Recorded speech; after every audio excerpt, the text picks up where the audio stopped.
ماما صاحبتي شرات حوايج العيد وانا مازال. الله يحسن عوالنا. رمضان كيكونوا فيه مصاريف وكنكونوا مزهرين ماديا، ولكن ضروري خصنا نفرحوا وليداتنا بملابس العيد باش نشوفوا داك الابتسامه على الوجوه ديالهم. غير غنمشيو على قدر الجهد ديالنا. الطفل ديالنا غير كيبدا يقرب المراهقه راه ما كيبقاش يهتم لا بالعيد ولا بملابس العيد، لهذا حنا خصنا نستغلوا هذا العمر ديالهم باش نغرسوا عندهم القيم والمبادئ الجميله. الطفل ديالي من يقول لي راه الصديق ديالي شرا واحد الحذاء بهذا الثمن، ولا الصديقه ديالي شرات من هذا المكان معين، بلا ما ندخل في واحد النقاش ديال كل واحد كيمشي على قدر جهده، كل واحد والماده ديالو، الطفل ما غيفهمش هذا النوع ديال الكلام.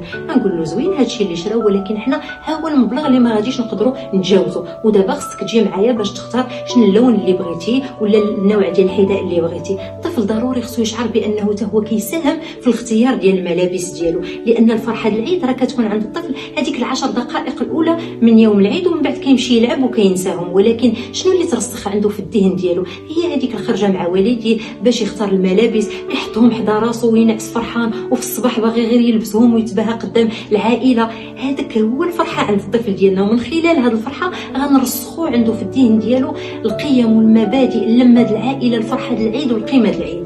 ودائما نفكروا قبل ما نهضروا.